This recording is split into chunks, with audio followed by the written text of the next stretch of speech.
Hello everyone, this is K1 from MBT. In this session, we're going to have a battery simulation using NTGK e-chemistry model with reduced order method. Reduced order methods are used to have faster computations with good accuracy. In the scientific community, we have different reduced order methods. But for battery simulation, here we introduce two of them. The first one is called electrode average model. In this model, we neglect the solid concentration distribution along the electrodes and we consider the material diffusion inside the representative solid material particle for each electrode. The second model is called a state values model. We have two main assumptions. The first one is that we consider a linear model behavior and we consider that the reaction current is decoupled from electrolyte concentration. The main approach in this model is to manipulate the governing equations in order to derive analytical transfer functions. If you want to compare these two models, you can go to the reference by Espeltino. It's called Comparison of Reduced Order Lithium-Ion Battery Models for Control Applications. If you want to review e-chemistry models like the NTGK model we're going to use in this simulation, please watch part 4 of elementary tutorials on battery simulation. The link is given in the description. So now, let's go to the Ansys software and have this simulation. So here we are in the Ansys software. We launch the Fluent solver. We use double precision and serial for processing.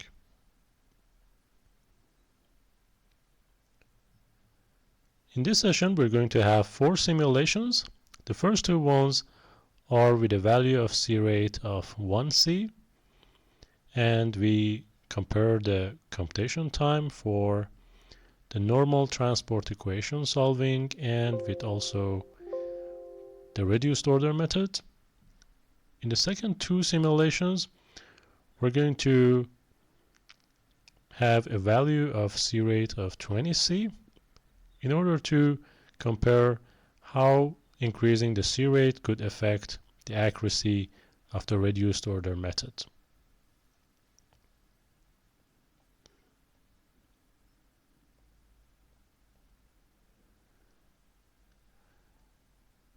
So before starting the simulation, we should perform the mesh check. The minimum volume is positive, so everything is okay. We're going to use the energy equations. So we enable it from the physics tab and from the solution tab. We deselect the flow equations because we don't need any fluid flow simulation. The simulation is transient, and now we're ready to import the MSMD battery model into the Fluent solver. So we define models add-on module, and we select 8 for the dual potential MSMD battery model and press enter. The MSMD battery model is now available. We can see it here. So we enable the model.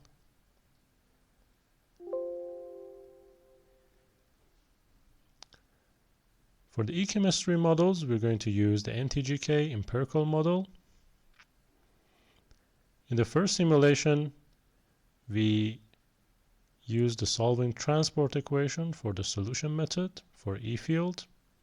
In the second one, we're going to use the reduced order method. We use a value of C rate of 1. For the model parameters, the initial depth of discharge is 0. In the conductive zones tab, we should select the cell zone for the active components and the negative zone and positive zone for the tap components. We don't have any busbar components as this simulation is only for a single cell battery and busbars are for the pack of batteries.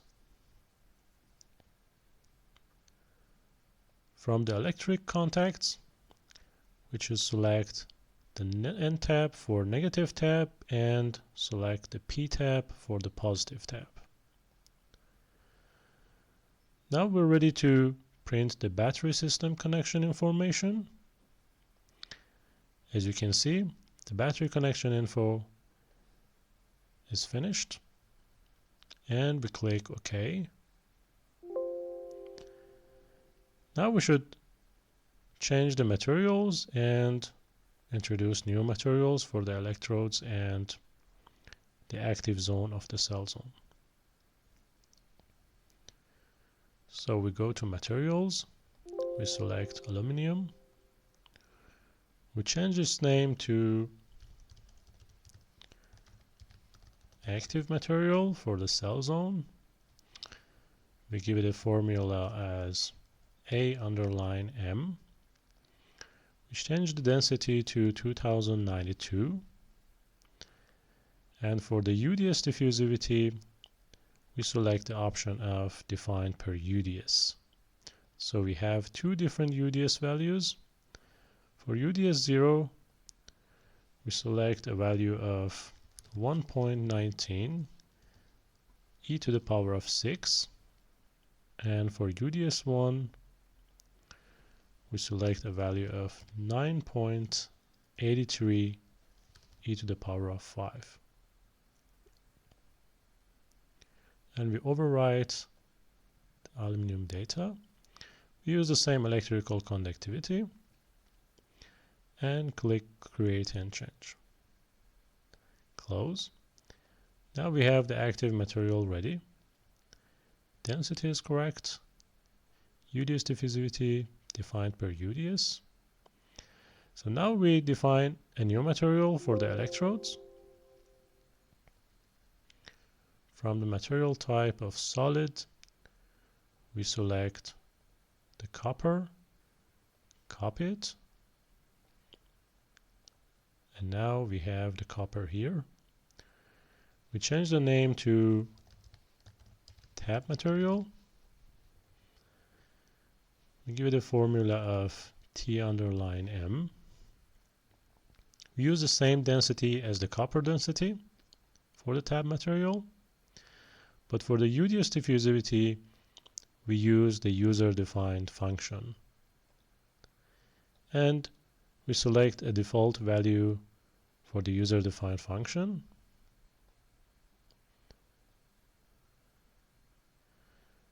We change the electrical conductivity to 1 e to the power of 7. So now the tab material should be ready. As you can see, the name is okay, density as the copper density, and the electrical conductivity as 1 e to the power of 7. Now we can assign each material to different zones. The first zone is the cell zone. It's already active material for the cell zone.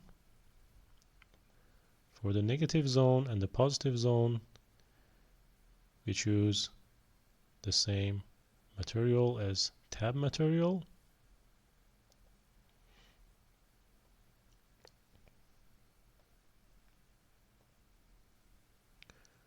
Okay, now we go to the boundary conditions. We want to calculate the heat transfer via the convection. So we define a heat transfer coefficient for the convective.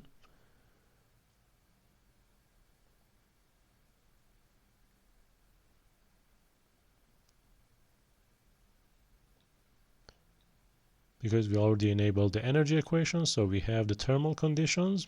From the convection, we use a value of 5 for the heat transfer coefficient. We simply copy this boundary condition to other two zones. we copy from boundary zone of cell zone to negative zone and positive zone. So now if we check, for example, the boundary condition of negative zone, we should see the value of 5 for heat transfer coefficient. Okay, now we go to monitors. We don't need any convergence criterion, so we select none. But we define two report files and report plots for the potential value and for the temperature of the cell zone. So we define a new one as UDS Phi plus, and we select from surface report an area weighted average value for the variable of user defined scalars and potential Phi plus for the surface of the positive zone. We create the report file and report plots. Change the name again as UDS Phi plus and click OK.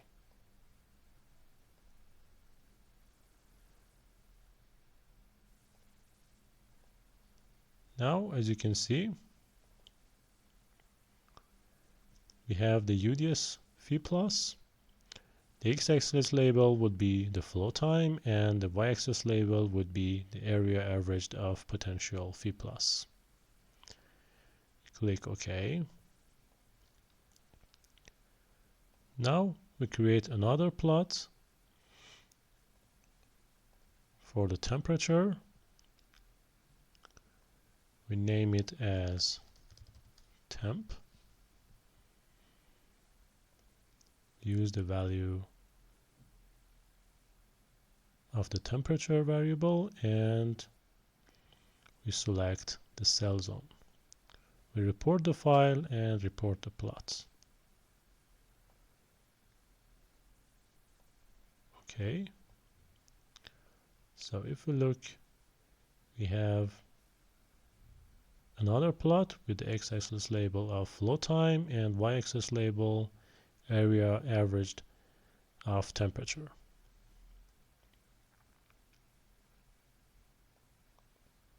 Okay. Now we're ready to initialize the solution. We use the hybrid method.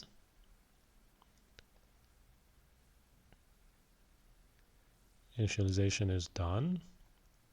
We go to run the calculation. For the number of time steps, we select a value of 50, and the time step size would be 30 seconds. For the maximum iterations, we use 10.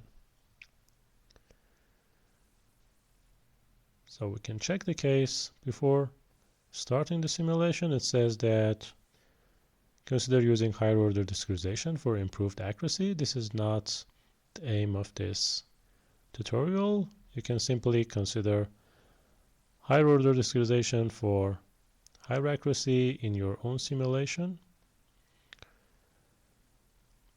But before starting the simulation, we should see what is the CPU time for the solver. So we write solver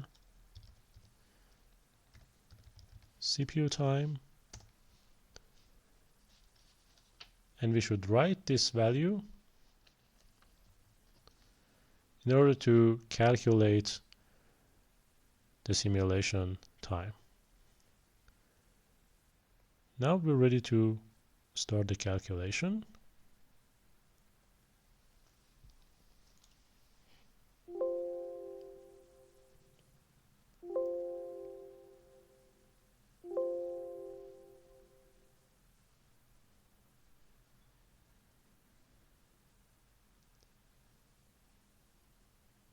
After the first time step, we should see the plots of temperature and potential.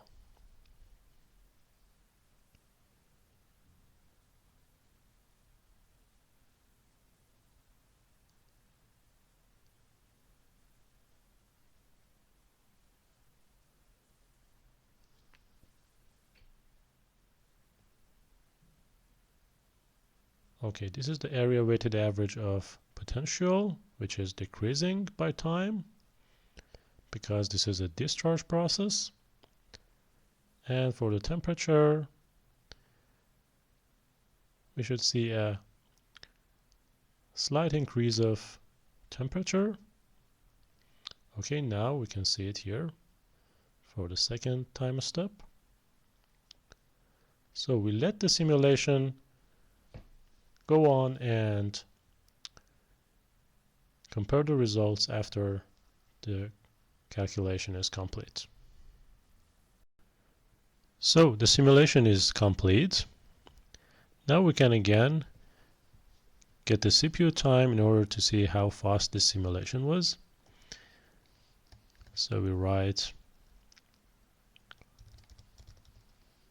solver CPU time, and this is as 1081 seconds. Now we're ready to go to the second simulation with the new reduced order method. First, we go to the MSMD battery model. In the models option, we change the solution method for airfield from solving transport equation to the reduced order method. But before that, there is a tip for the reduced order method simulation that for this method, we should start the simulation with solving the transport equation first for at least 3 time steps. We should not increase the number of time steps with the solving transport equation, and we should not decrease it from 3 time steps because this largely affects the error value of the reduced order method and can result in false values. So we continue with the NTGK empirical model and solving the transport equation first. So we just simply initialize the solution.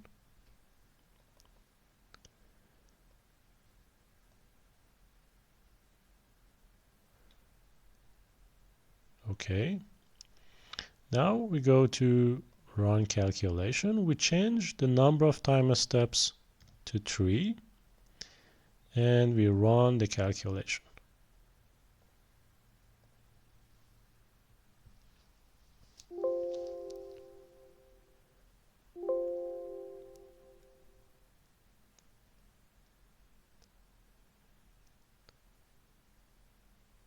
After these 3 time steps, we change the method to the reduced order method to have the rest of the simulation.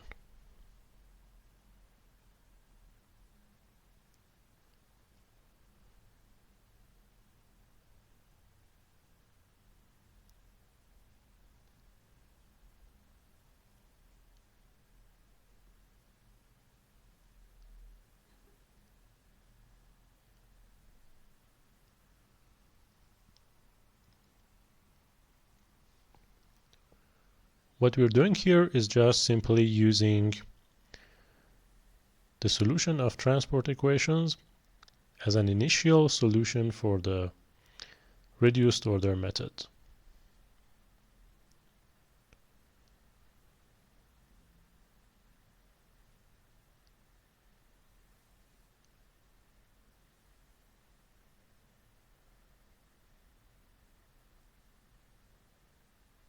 So the first 3 time steps is finished. Now we get back to the MSMD battery model. We change the solution method for airfield to the reduced order method and we click OK. Now, as we had 50 number of time steps before, so we just simply type 47 and continue the calculation.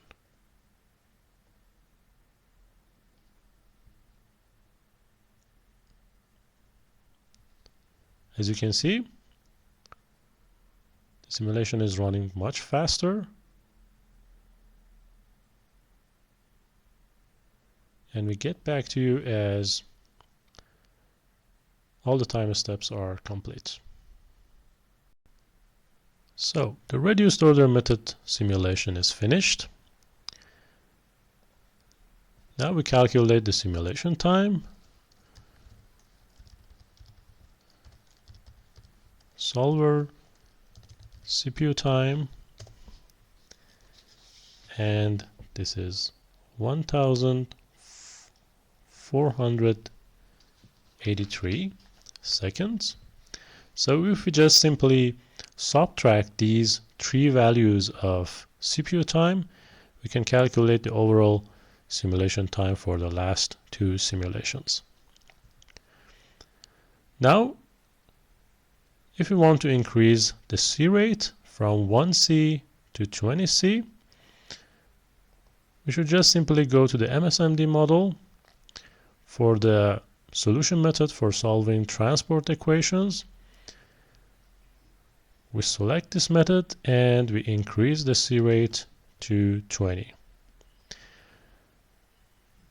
Now we skip this procedure as this is just a repetition of the last two simulations. In the last simulation that we're going to use with the reduced order method, with a value of 20 for the C rate, you should just simply do the first three simulations, 3 time steps with the solving transport equation, and then you change the method to the reduced order method. But now we just go to the results and discuss what we have gained. So as you can see, the CPU time for the transport equation is 1081 seconds, but for the ROM CPU time we have only 402 seconds. So the reduced order method is much faster compared to the transport equation, and it's almost 2.5 times faster. As you can see on the figure below, as time increases, the difference between the values of potential between reduced order method and transport equation increases. So we expect that the maximum error value of the reduced order method occurs at higher values of depth of discharge. If we get the results from the last two simulations with increasing the C rate, we can say that the maximum error value for the potential of the ROM method is 13% at 20 C rate, but it was only 0.5% at 1 C rate. So increasing the C rate could strongly affect the accuracy of the ROM method. So the higher the C rate, the higher the error value it will be. And as I said before, and as you can see on the right side, the maximum error value of the ROM occurs at high depth of discharge values. So this was all for the reduced order method in Ansys Fluent. If you have any questions, please leave it in comments, and I will get back to you as soon as possible. Thank you all for your time.